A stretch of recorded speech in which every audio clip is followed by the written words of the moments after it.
God, it's heavy with the water. Yeah, I bet.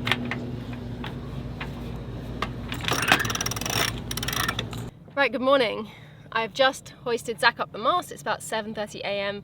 We're trying to beat the crazy sun at midday here, so that's why he's up nice and early at the mast. But it feels good to talk to the camera. I feel like it's been a hot second since I've spoken to the camera. I've been kind of running around behind the scenes trying to get admin and logistics for the next passage done. I've done a lot of stuff with Teak. He's had to get rabies shots and microchipped and all other vaccinations and paperwork and certificates and all of that. That's all sorted.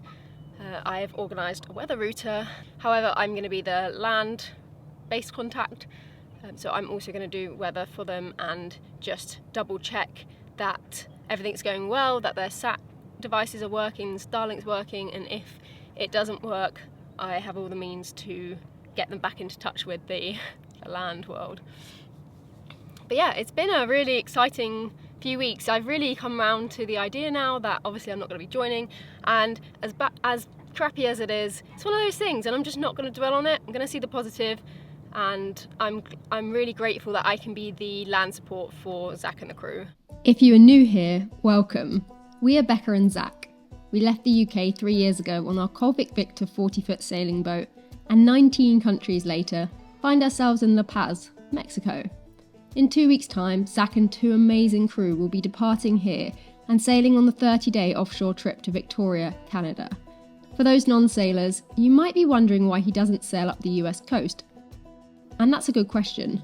The prevailing wind, waves and current all come out of the north, making the journey up the coast a tough one, and one that a lot of people motor. We absolutely hate to motor, and it's also sadly pretty tough for us to get our boat into the US. So with all that in mind, they'll be heading out around halfway to Hawaii, and then turning towards Canada. So given the extent of this route and its likelihood for tougher conditions, the boat needs to be shipshape. So if you enjoy the boat work, you'll have a blast over the next few episodes. If you don't, that's also okay. There's a whole month of offshore sailing content coming up, really soon. Subscribe for it all, and let's head up the mast to see how Zach's doing. It is beautiful up here today.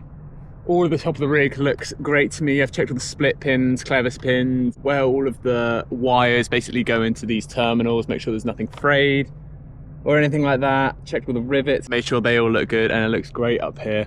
I'm gonna give these a little bit of a clean now, but yeah, I can't see any issues.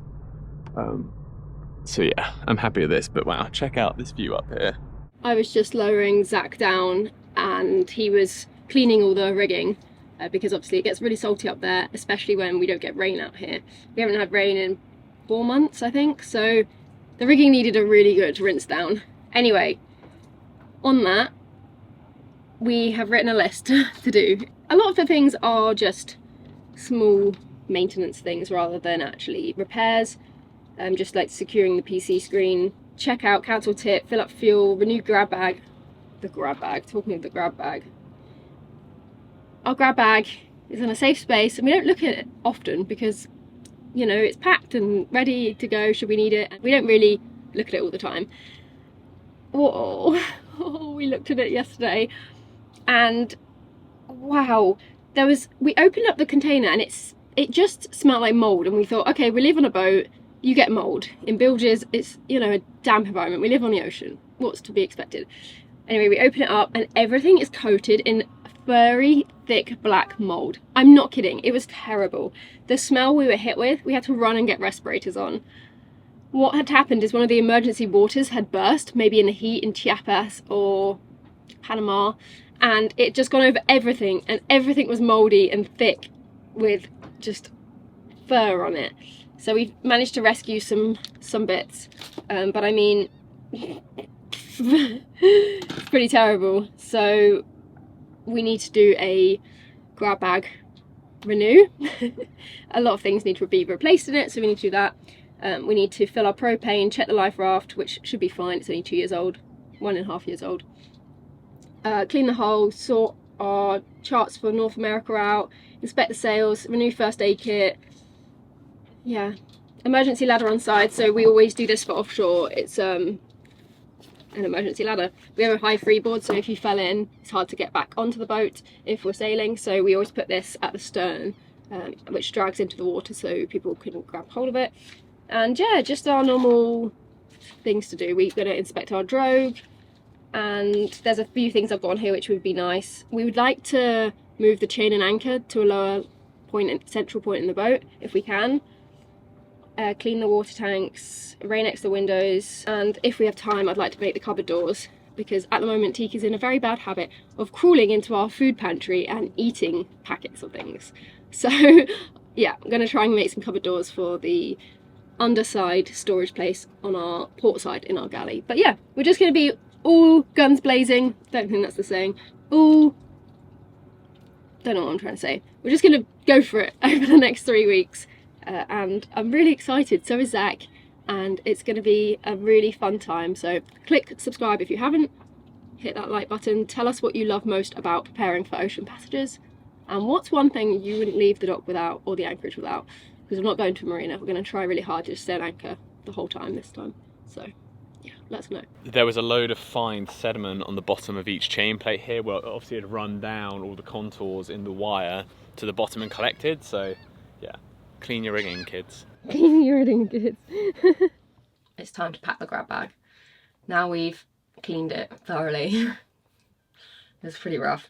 But we are starting with what we had last time. So I actually think we've packed more water this time. I think this is 12 bottles. Before we had 10 bottles of emergency water. Obviously, that's one of the most important things if you're in a life raft, and we don't want to be thinking about grabbing another jug or anything, and we know these can't be contaminated. So we've got essentially one of these a day for 3 days, or half of one a day for 6 days, which is kind of the minimum you can have. So that's water. Moving on, we've got our rations, which are just really good long life rations. I mean, they suck to eat, but surviving, you must have to just do what you got to do. We've got a tin of fruit, which seems extra, but it would be a nice pick-me-up, good liquid and good sugar and calories. We've got 2 things of beans, because good protein. And then moving on to the kind of more traditional grab bag items, I guess. We've got a sponge, because you might need to bail water out. And I think there's a little bailer in the life raft, but it's worth just having a sponge as well. And then we've got, let's move on to this. We've got a solar powered charging power bank, and then we've got an iPhone cable, a micro USB, and that will ensure we can charge phones and our little sat phone. So that's that. And then we have a kind of miscellaneous bag which has thread, it has a carabiner, elastic bands, some string, some cable ties, some, what are those things? What are these? Clothespins and duct tape, the Gorilla Tape, which is really good duct tape. And then this is another little bag, I guess, with a head torch, a whistle and a mirror, which you could use for signalling. And then we have this big bag, which is kind of crazy, but has a lot of useful things in it. We have a foil blanket, 2 emergency survival bags. We have toothpaste and toothbrushes, which seem really extra, but apparently you feel rough enough in a life raft, you want to feel at least a bit fresh. Playing cards, some sun cream, lip balm, some sun cream, factor 50, plus there's some hand warmers in there in case someone gets really cold. There's also a pen, pencil, emergency contacts and gloves, and a tin opener in case the ring pull breaks on that. And then we have a first aid kit which has a burn dressing in case the boat's on fire and we have to get off and someone's burnt. It has a little booklet of emergency first aid. It has plasters, antibiotics, some alcohol wipes, some bandages, gloves, scissors, things like that in there. So yeah, that is it. So we'd obviously grab our passports. We'd actually put our passports in when the crew arrive. Well, they would, it's weird not saying me, they would put their passports in when they arrive, just so in an emergency situation you aren't thinking about passports. And then we're going to put it under our stairs so it's really easy to grab. We're going to move the shoes because you don't need a shoe basket on a passage. So yeah, nice. I think that's everything, and it's feeling really real for them. The last piece of the puzzle is our emergency contact details, emergency details about the boat. So we've got our all sorts, our call sign, our MMSI, we've got the US Coast Guard's number, the Canadian Coast Guard's number, my number, our weather router's number, and we've got how to say Mayday with all the details filled out. So yeah, very important. Double bagged, and I'm going to actually triple bag it because I'm going to put it in this big bag. So yeah, we're now packed, and I can tick that job off the list, which is a nice feeling. And we will stash this under the stairs and secure it in, and then yeah, we'll be good to go.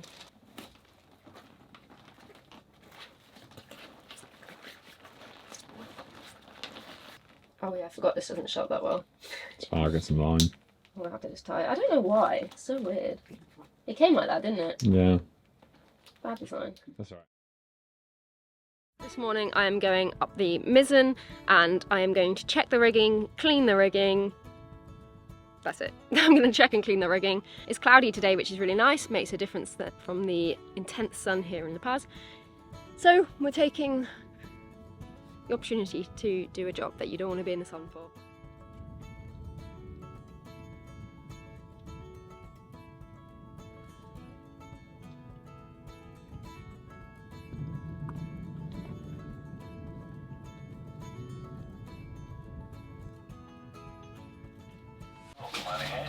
Okay, Mizzen is looking, let me just turn this on.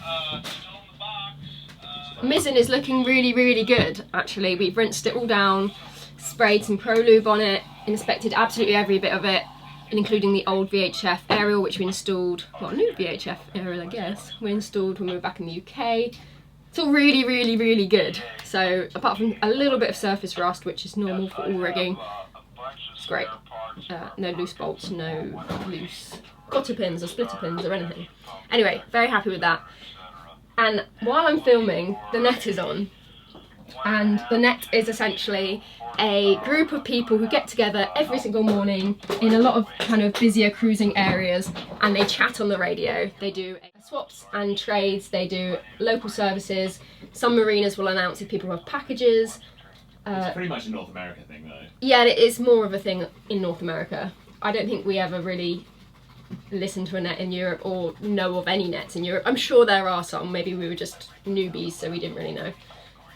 But anyway, in a lot of these countries you're not allowed to sell things because you'll be earning an income locally. So instead they do trading for coconuts, and it's the funniest thing listening to the radio when everyone's like, so I've got a radio for little coconuts, or I have a dinghy for a lot of coconuts, and it's just the weirdest thing if you chimed in and didn't know what they were talking about.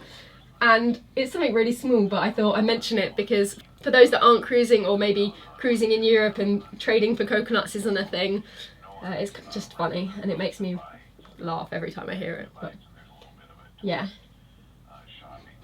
that's the net, and that's the Mizzen. That's the Mizzen done. That's the Mizzen rigging done. We were really happy with how the exterior rigging was looking, but it's all very well having polished wires and all your split pins in place. But if the chain plates are cracked, pitted or corroded, you may as well have none of it at all. Like the day they were put in. Yeah? Yeah, that's great still. But it looks like it anyway. The welds to these are so good. They look great, don't they? No obvious signs of moisture getting through. And the woods all around the bulkheads look great as well. Such thick tabbing. Look at that. It's ridiculous. That looks good. It's weird that they did a flat bolt in the middle, but two. Yeah, they've done that in a few places. So this is what our lower port side look like, and this is the chain plate down here, and it all looks pretty perfect still. Looks like kind of the day they put it in. And then on the other side here, we've got another example of what they look like. That stuff on it is just resin that got obviously spilt on there when they were laying it all up, but it all looks great still. It's not rust, it's just resin. And then same on this side. They all look pretty good. So I'm happy with that. So it's really important we now check each and every interior chain plate.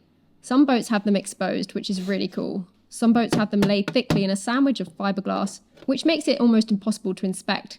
Ours, however, are a happy medium. Oh, that one is good as well. Lots of finicky covers and a little bit of resin over some parts, but for the most part, easy to check. Oh, Another one done.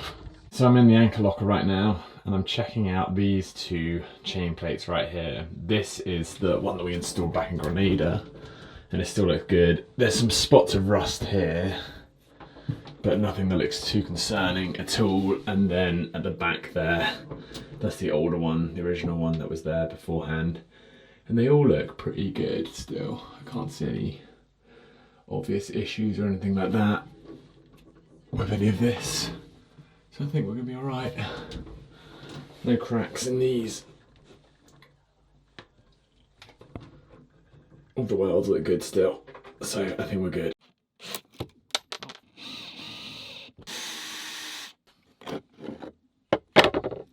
Oh yeah, they look good. Yeah, arguably the most important one. Yeah, sweet. Yeah, looks good. I mean, there's no signs of anything coming through there. This one here is also looking really good. No signs of any issues at all.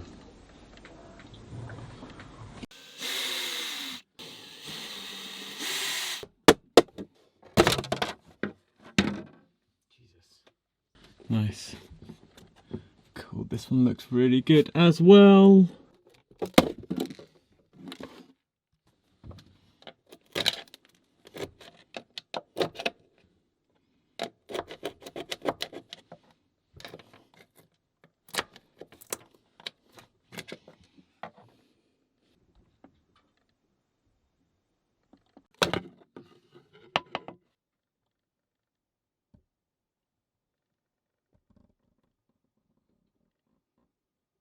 Just gonna check all the externals now.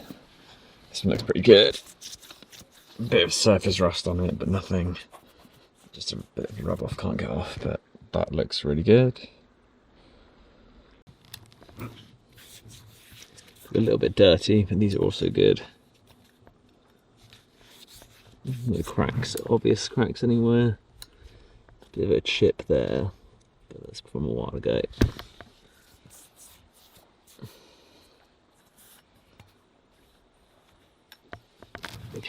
These ones are all looking pretty good as well. Again, there's a little bit of dirt on them, so it's kind of hard to tell. But if you give it a little wipe off, you can see that these are all really good still. No obvious cracks or hairline cracks along the welds. I'm always checking in these bits as well where the split pins go, because there's quite a lot of force in there. And then down at the bases, but that all looks pretty good to me as well. They were all looking great, so it was now time to move on to another boat install, which, given that the last couple of years had been spent in 30-degree heat, never seemed to be much of a priority until now. However, we'd secured ourselves an Autotherm Air 4D diesel heater, so it was time to install it. We went with this one for a couple of reasons, mainly because of its size, efficiency, and how economic it was, at just 0.51 litres an hour on max power. Awesome.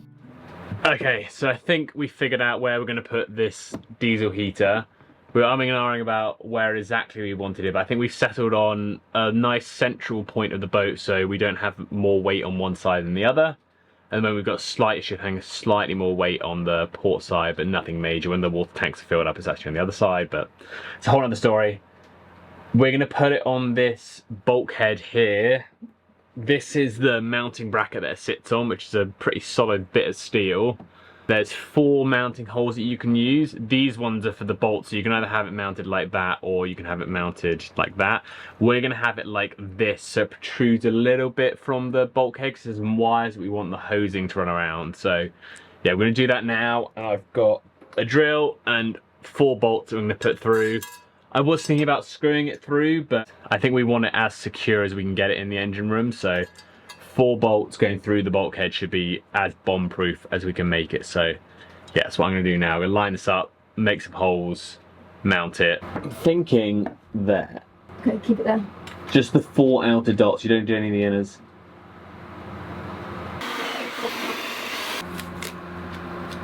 That wasn't that satisfying. Look at that, beautiful.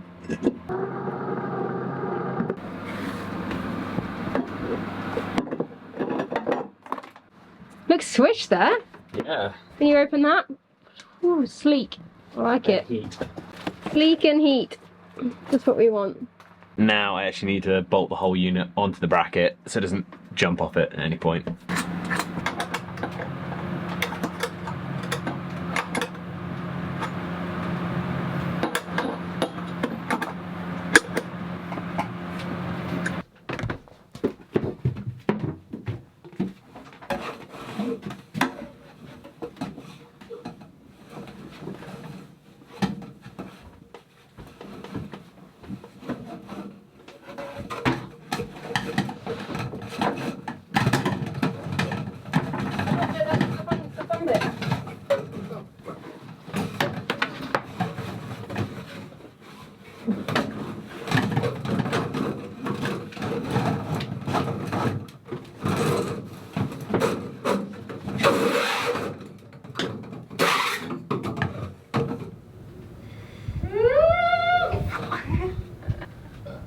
Oh, Zach, that's really gross.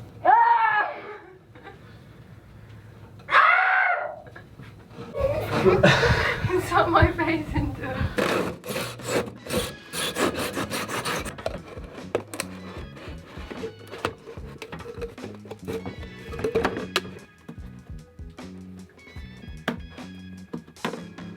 So I've just been looking everywhere and I finally found a saw drill bit which is going to be big enough for the hosing. It's a little bit bigger than what we want for these, but we can definitely make it work still. Our other options were way too small and would have been really messy and not neat. So I'm going to drill 2 holes through bulkheads now, maybe even a 3rd one as well. I'm not too sure what I'm doing for that one yet, but definitely 2 for the hosing that's going through to our cabin. And yeah, and then we'll start running the hosing, getting it to length.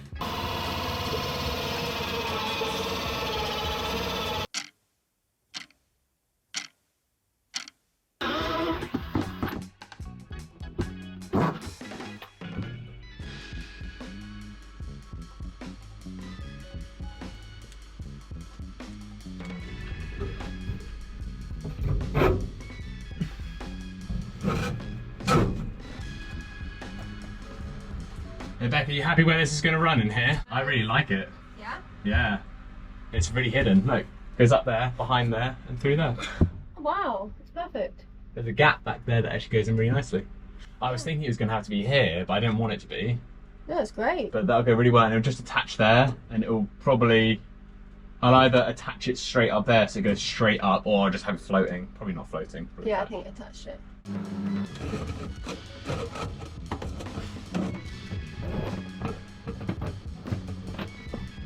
All I need you to do is just, when I push it through here, just make sure it doesn't get caught. And what I'm hoping to do is go under this as well, and then I'm aiming for somewhere there.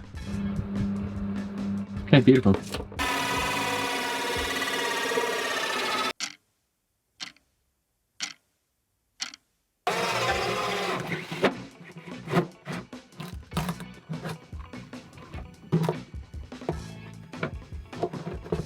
Beautiful.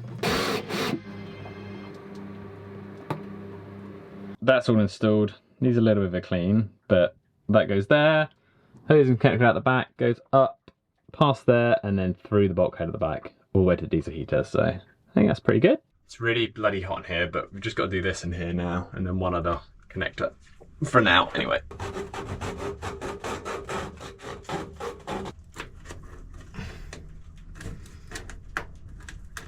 Lovely.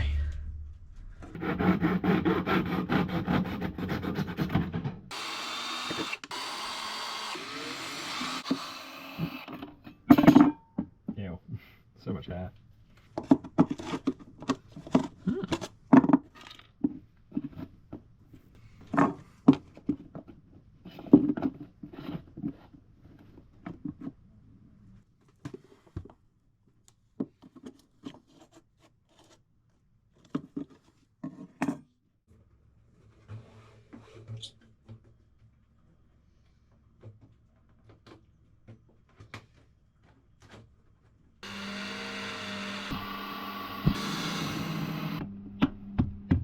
All of the pipes for the diesel heater are now run.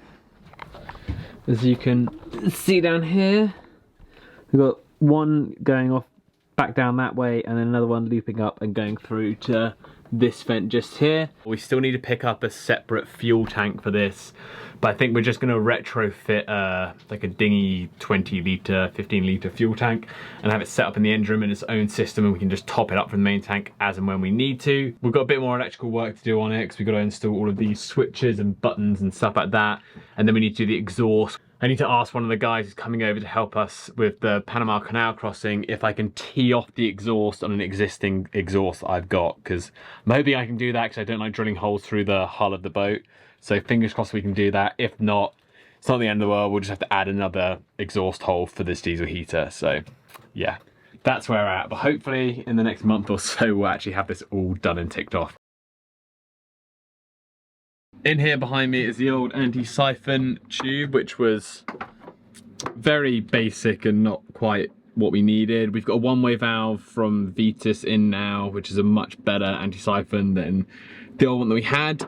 And this one was teed off to an old like diesel heater fitting, which is good because we need to add a diesel heater fitting anyway. So we're just gonna reuse this one, but I need to get rid of all of this old piping before we can put the heat-proof piping on. I just need to get this off somehow. Maybe a hacksaw or something just to take the top of that off.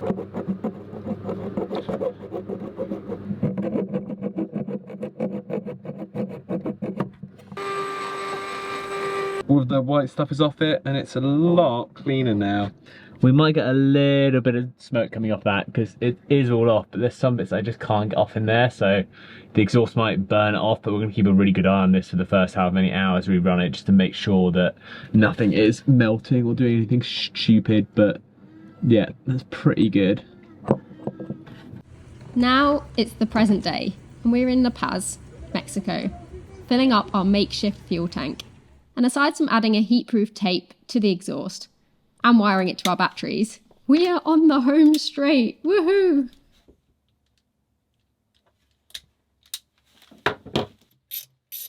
Just put it up on top of it, maybe.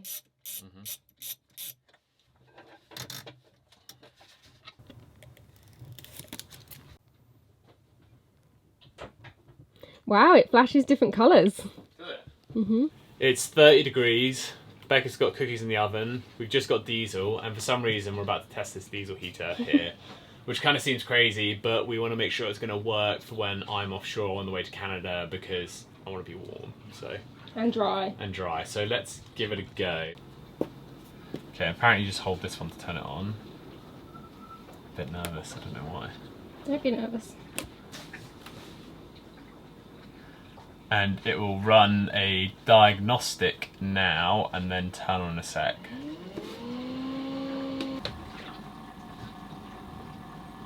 I know for a fact that this heater is going to keep us so toasty up in Alaska, Canada. I'm so excited for it. That's the pump. Yeah. That clicking. That's good. It sounds like it's booting up now. It's doing something. Cogs are turning. I think that's going to start now.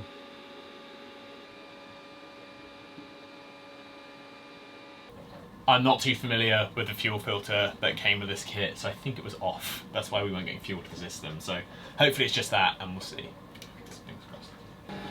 Don't fall in there, T.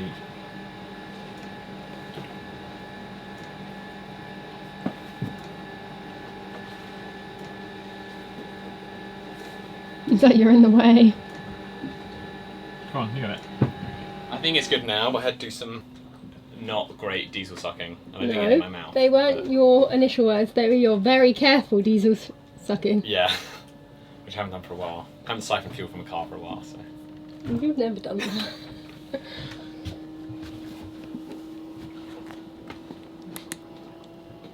This time sounds different. Is it meant to make that sound? Yeah, it's working. It is? Yeah, it is. No way. That was it working. Yeah. That's hot, for sure.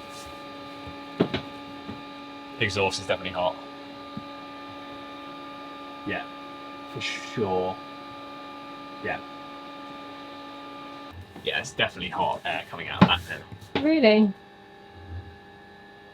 Yeah, that's definitely working. Yeah, 100%. First success. We've got a heated boat. Yay! Is it really hot? It's just ramped up. That's really efficient. That would heat the boat up quick. That's lovely. Not in this heat, it's not. Oh, it's really nice. Zach, I'm going to be living by this in Alaska. Well, we've got one in our room, so I know. hopefully not. That's awesome. We have a diesel heater. They say the best things in life take time, and I think this install is showing that true. We are super happy with the auto term, and I'm really glad we took so many of our van life friends and other cruisers' advice on adding one. Next week, we escape the city life for a bit, Look at that. I didn't even know how to do that line. only to be turned right back around, and find ourselves with handfuls of caulking. Just what we want. See you then.